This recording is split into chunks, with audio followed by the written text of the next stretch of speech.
Okay, so in today's video, we're going to discuss something that's very important to a lot of Vietnamese, which is real estate and the value of real estate. It's one of our biggest investments we actually have in Vietnam.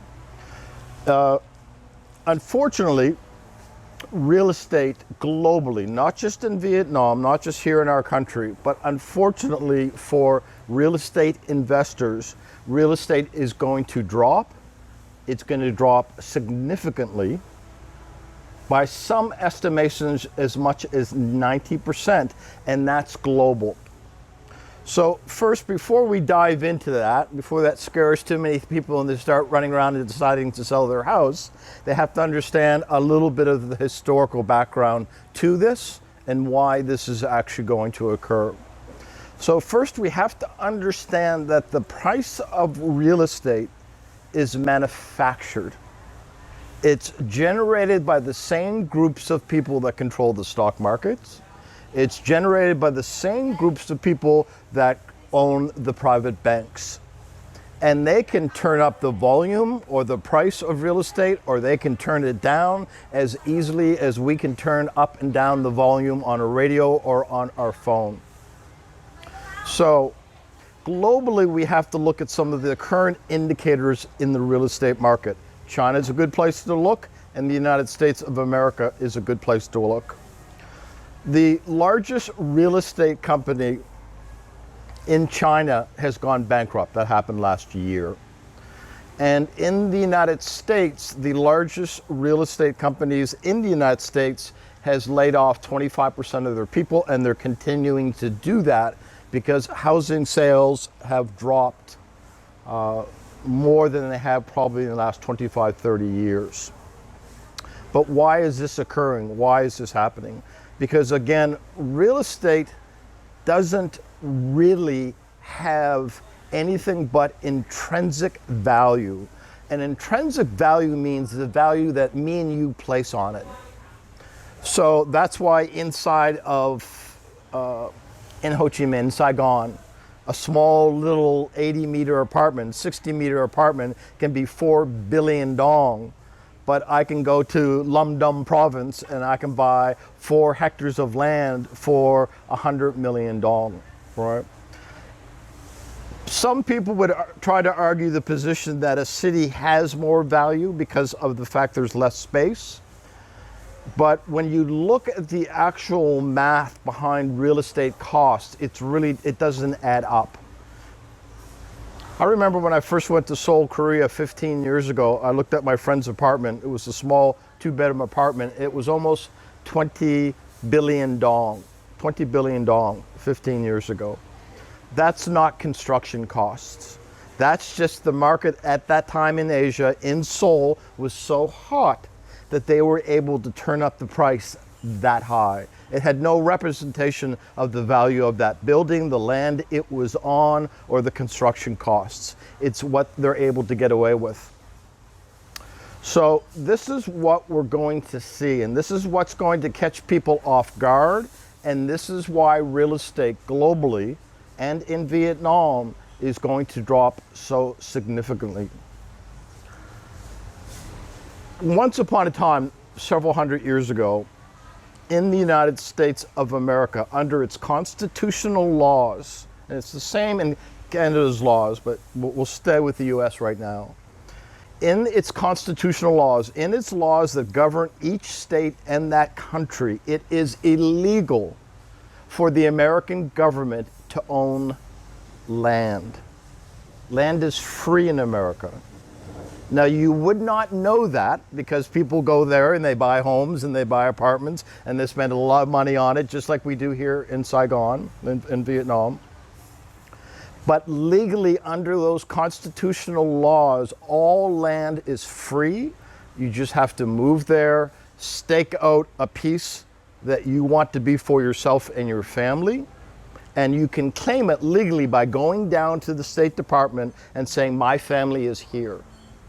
And this is what we're doing on this land, and it becomes your land. And that's why the United States of America, over the last 250 years, 300 years, became this melting pot, because people from all over the world whether it be from Vietnam or China or France or England, left their countries to go for free land. They were tired of the higher taxes in their country, they were tired of the expensive land in their country, and free land sounded awful good. So for hundreds of years, people from all over the world moved to America, and they took the land they wanted, they claimed it as their own, and it is still theirs today. Well, what people are not aware of and what's happening legally and constitutionally right now is in the United States of America, we have 50 states, and they can legally and lawfully, anytime they're not happy with the federal government, they are allowed to go back to their older constitutional laws, and they are allowed to basically fire the federal government. They're allowed to say, you're not doing a good job. Thanks for the memories. We appreciate what you've done for us for the last couple hundred years, but we're going to go back to being our own country or state. Actually, legally, they'll be considered a country. What does that mean? That means that one of the laws that will come back into the forefront is all land will be free again.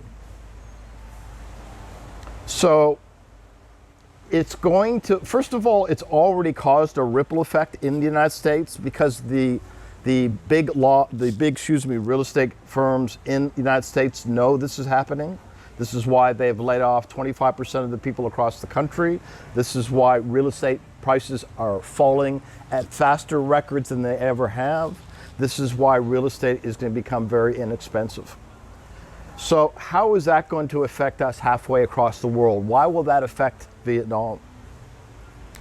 Because real estate prices around the world, whether it's Seoul or Vietnam or the United States, are tremendously and always have been tremendously overinflated by these private bankers. And that bubble is going to burst, and there's not going to be much left. Because why would you go to Saigon and buy a small 60 square meter apartment for 4 billion or 3 billion or 7 billion dong when you could pick up and go across the United States and grab yourself a couple hectares of prime farmland that grows anything you want to grow, just like it used to be, and get that land for free and live in America? So even if Vietnamese don't take advantage of that, it's going to cause a ripple effect because we're really economically one small planet. We're really not that separate. We may seem like we're separate, but financially we're all joined collectively together. And it means the real estate bubble in Vietnam, and we have very high real estate in Vietnam, that's going to burst, and it will happen so fast, especially in our case, because in Vietnam, unlike the West, most of the people in the West live in their homes. They buy it and they live in it as their investment. Here we don't. Here a lot of our investors simply buy some property and hold on to that property and don't even move into that property. And a lot of those investors are actually financing that investment. So you're going to see people running from real estate so fast that it's going to make everybody's head spin. And again, this is already happening. It's already happened in China. It's already happening in the United States. It's already happening in Canada and the rest of the world. We just don't see it yet because this is 8 billion people, and it's a big planet, and there's lots of land. But it has, in effect, the actual ripple, the actual effect has already happened. And it's not going to stop because these things take a while to start, and then once they start, it takes a long while to stop. And so we are going to see, my guess is we will see real estate drop by as much as 90% within the next 12 to 24 months. I think by the end of this year, and we're already seeing land drop right now in Vietnam. So we're starting to see some real world examples, because after COVID, when COVID started, we didn't have anything to invest in because businesses were closing down. So there was no money to put in businesses. So money rushed towards real estate. Well, COVID's over now. That rush is over now. There's a lot of investment in that. And now we're seeing it coming back down. As an example, in Namban, in Lumdum province, real estate there was going up by 100, 200% a year. It was going that fast. That has already come to a complete stop, and it has dropped 30% just in the last few months of last year. It's a very real world example of why real estate is intrinsic. It doesn't really have value other than what we decide we're going to put on it. And so we're going to see land pricing to continue to decrease in Vietnam. And we're going to see it come down to the point where it's so inexpensive that most investment will be lost in real estate. Most people will lose their money in real estate because it won't hold its value. The ripple effect of what's going on around the world is going to hit Vietnam, and it's going to hit it hard. As it will Thailand, as it will all the rest of these, especially countries like Korea that are so heavily priced in their real estate. And it won't recover this time. It's not going to build back up again. The inflated price of real estate is over. We'll never see real estate prices again the way we have in the last 100 years. We will not see small properties worth billions of dong. Real estate is going to become very affordable, very reasonable, and it's going to happen within the next 12 to 24 months.